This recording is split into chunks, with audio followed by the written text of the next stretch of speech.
Alright, what the heck. Let's review some Thomas and Friends.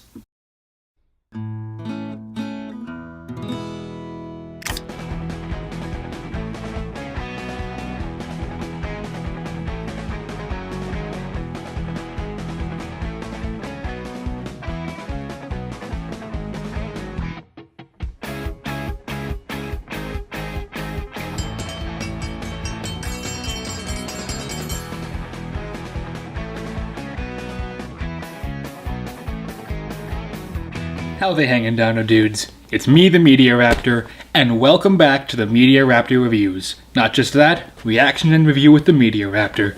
But not just that either, the 175th episode of the Media Raptor Reviews. We made it. 175.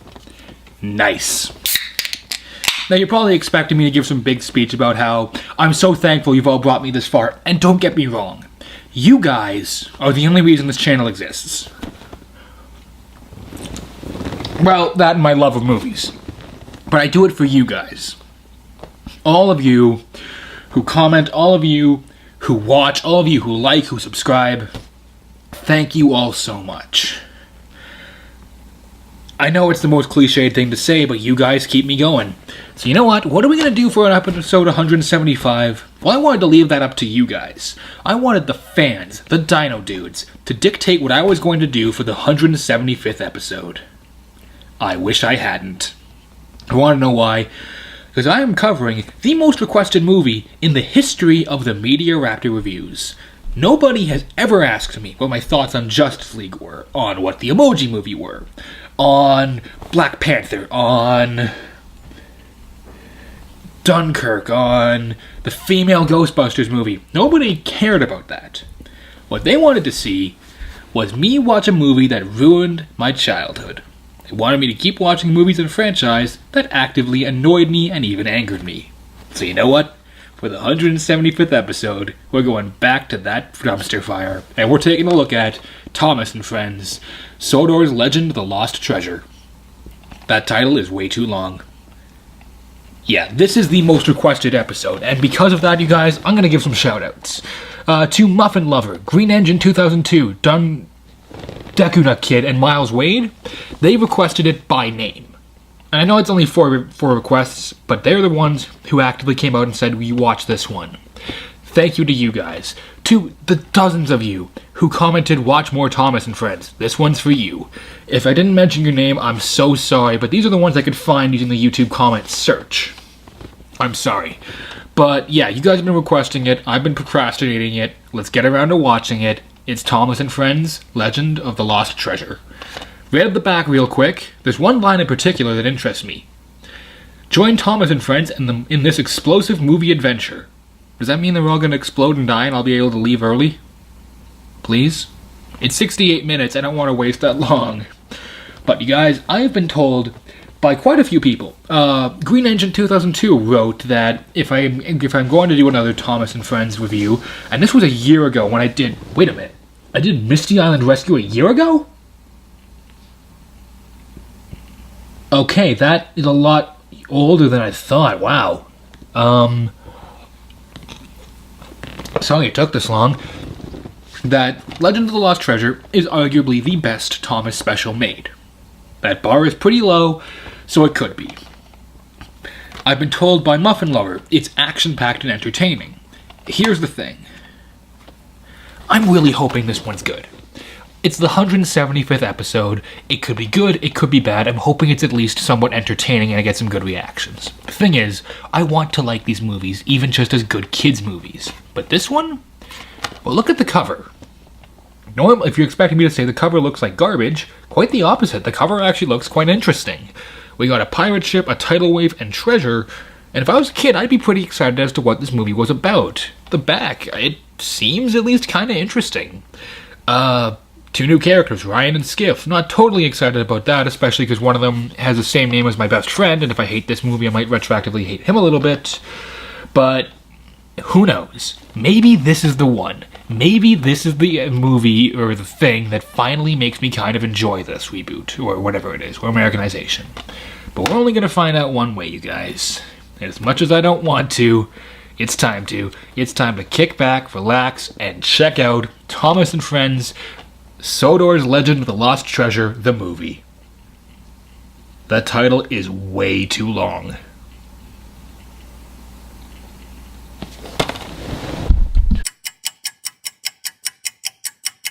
Okay. Wow. The animation's good. Like, surprisingly good. Sure, it looks kind of weird. I'm still not used to this new style, but the backgrounds, the textures, it actually looks decent. That is already a massive step up from the past few ones. As someone who knows a lot more about explosives than I probably should, that is not how you use dynamite safely. Sticking it into a pile of rocks, running 10 feet away and going like this will most likely get you killed. Yes, there's the explosion you need to worry about, the heat, but more importantly, the falling rock debris. I get it's petty, and it's probably a one-time thing we're going to see, and it's just meant to be like, oh look, they're moving rocks away so they can build this new track. It just bugs me. For some reason. Also, why are there suddenly so many trains on this island? Why is there a song? I wasn't hating this.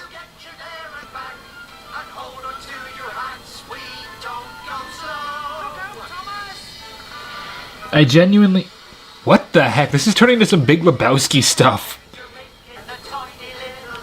Okay, I'm not making this up. This is actually getting kind of trippy and weird. See, the songs... Previously, they always came at the end and it was just a recap. This just came right out of nowhere. This is actually kind of scary. I like these new characters. It's just, why is there a song that comes right out of nowhere and it's just deciding to be a thing now? Probably doesn't help that the song is terrible. And despite how these guys are actually kind of decent voice actors, singing is not their forte. Fall, fall, fall, fall. Oh. Yes. Keep falling. Keep falling. Yes, fall down that pit. Yes. Fall down the pit. Fall down the pit.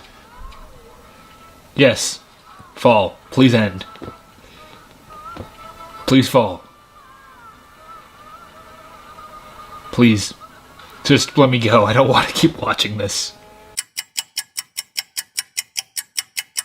No, okay, no, I'm sorry. I know this is a movie about talking trains, but I'm calling it now. One crane is lifting a full-sized pirate ship. That is not physically possible. They need at least 50 cranes to lift that kind of thing. No, I'm sorry, that doesn't work. I'm really trying to like this thing, and there are some decent things about it, and then it keeps shooting itself in the foot. And it's really starting to get on my nerves. So is Thomas committing kamikaze here? It honestly seems like he's committing kamikaze. This is way more dramatic than it probably should be. Also, that dynamite took way too long to explode. Seriously, that fuse was lit for at least 2 minutes. It shouldn't have taken that long. Another song. Well, it's not horrible, to be honest. It's not the best, but it's not terrible. They really just kind of seem to be screwing around until they can figure out what they want to do. Like, this thing should be at most 20-30 minutes. So they have two really good ideas here, and they somehow have managed to completely set fire to both of them, then violently stomp on that fire, take the ashes, rearrange them, set fire to those ashes, stomp out that fire, drop it into acid, floor it down the toilet, and flush. That's what they managed to do with the idea. It is kind of sad, because they actually had something really good here.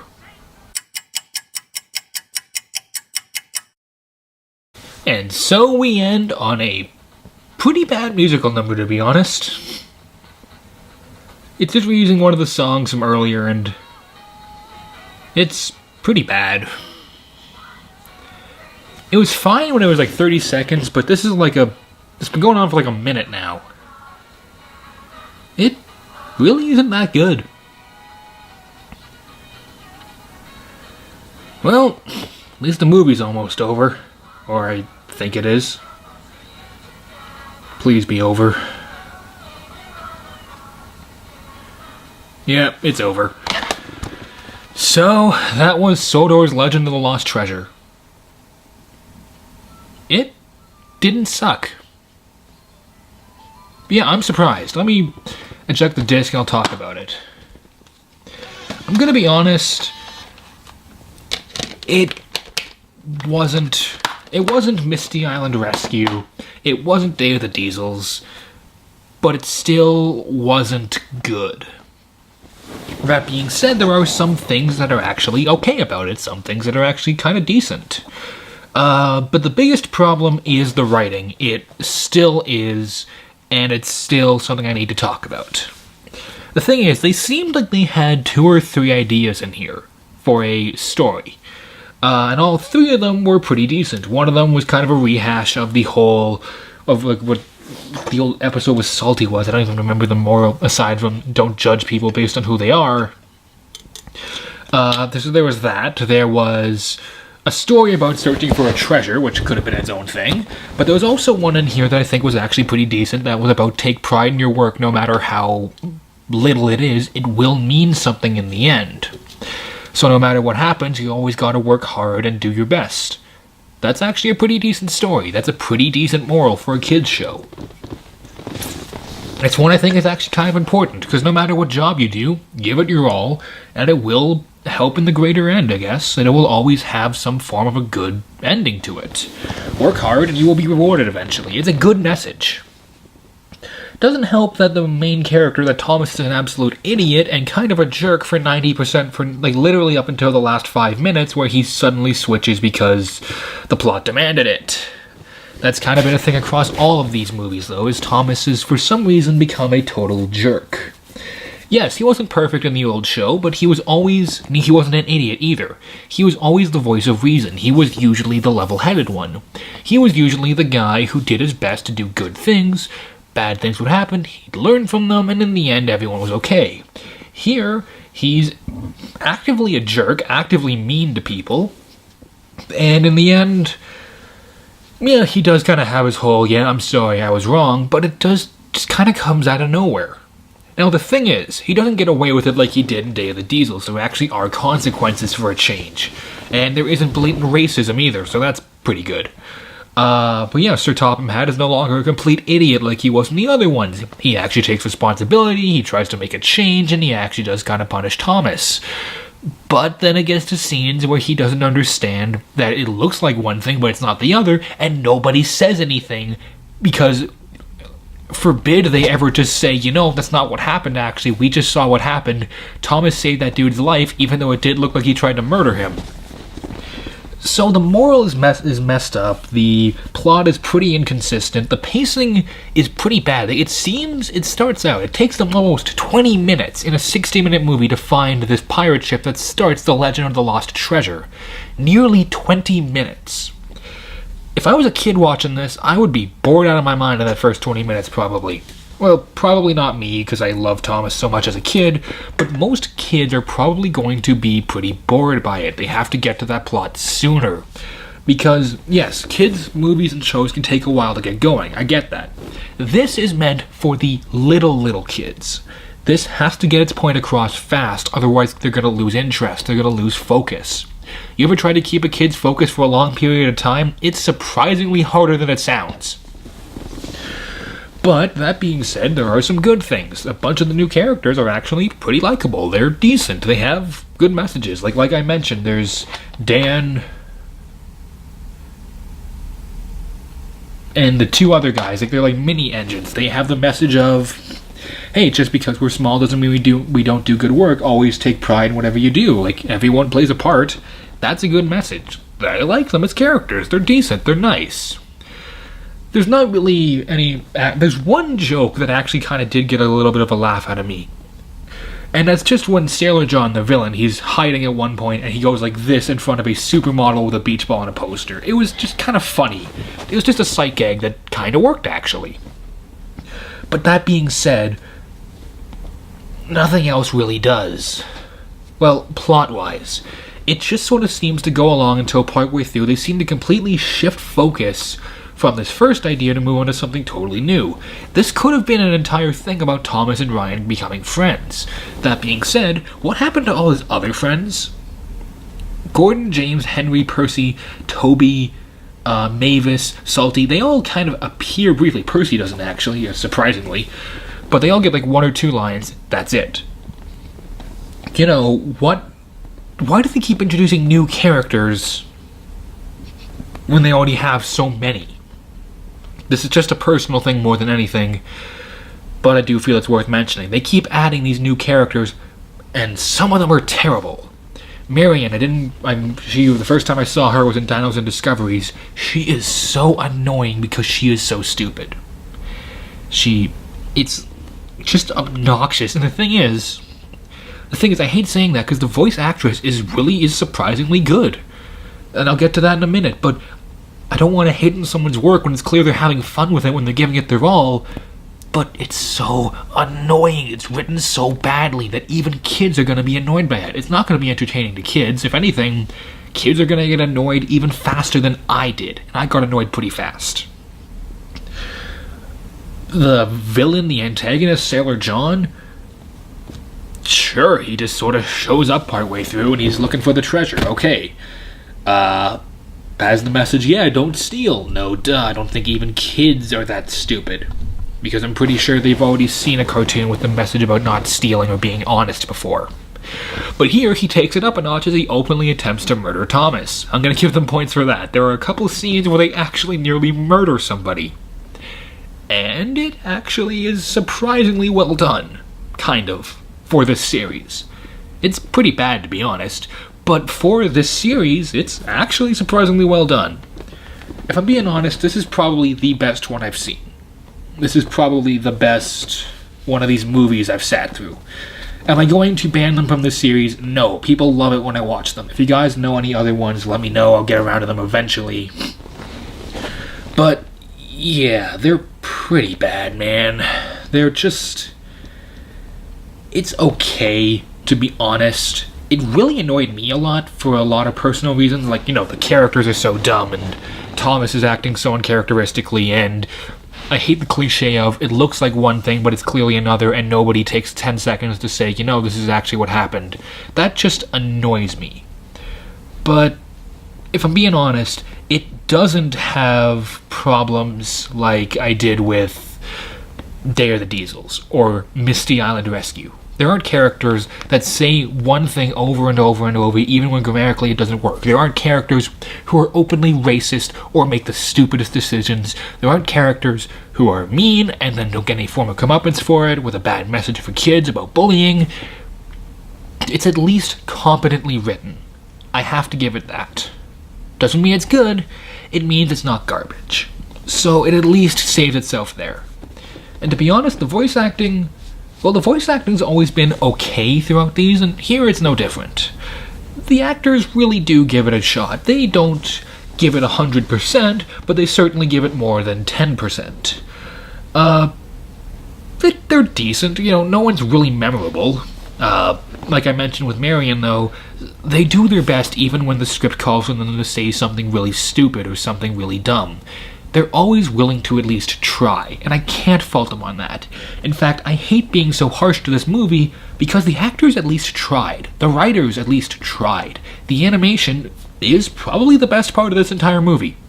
I mentioned early on, the animation is a huge step up. The textures, the look, the backgrounds. Sure, the characters still look kind of weird. The characters still look like they're the wooden counterparts in the old TV show. They have very little detail and all that. But the backgrounds, the textures, even the explosions look decent. So, yeah, that's actually kind of a positive. The voice actors, well, they all give it their best. The narrator, this, I don't know if this was across even the old series. It's been years, like almost 10 years since I watched it, at least more than 10 years. But they narrate everything, and it's kind of annoying where it's like, one character says they're going to do something, and then the narrator says they're going to do something, then that character says they're going to do something. It's not as bad as, say, Peppa Pig, but it is annoying after a while. Yes, I only remember that show because of Cadicarus, or Cadicarus. Because of Caddy, I never actually watched it, don't want to. So, yeah, they at least try. The animation is nice. The story's decent. It's got some interesting moments. It's got some, well, like I mentioned, it gets points for actually attempting murder in a few scenes. Music, here's where things go downhill. There are 2 songs in this. The first one is at least okay, kind of, lyrically. It's not sung that well, but that's because it's more of a spoken song than an actual sung song. And it was called Never Overlook a Little Engine. And as I mentioned, it gets kind of Big Lebowski almost. There are some random scenes where the imagery gets super weird. And it has what I'm calling it the Big Lebowski effect. Where right out of nowhere, it just suddenly goes all trippy. And I'm sitting here like, why is this happening? Please answer me. Why is this happening? I didn't get an answer.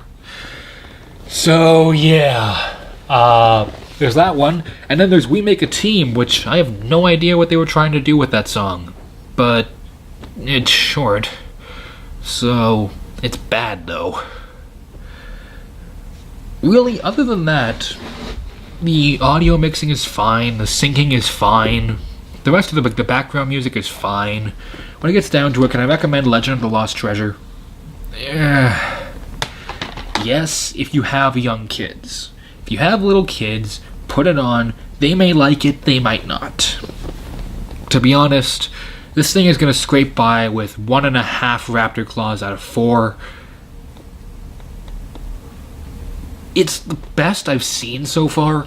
But when the other ones I've seen are Hero of the Rails Adventure Begins, Day of the Diesels, and Misty Island Rescue, that bar is not exactly high. Yes, I know there's other ones like The Great Race, King of the Railway, and so on and so forth, and they're going to keep making these. And if you guys request them, I'll keep watching them. So, for 175th episode, it could have been better, but it could have been worse. I at least don't feel like I'm going to scream or, break the disc like I did with Day of the Diesels. I didn't have to get paid to watch this one. I did it out of my own intention. Granted, I was really hesitant about doing it because I didn't want to suffer through another one. But it is what it is. It's over. It's done. I'm going to go have some more fun. I'm going to go play Overwatch or something, or Watch Dogs or Wolfenstein or something. I don't know. Somehow we made it to 175 episodes. Thank you all for coming this far with me. And until next time, you guys, keep cool. I'll see all you dino dudes around. Later. We're on the road to 200 now. Oh boy.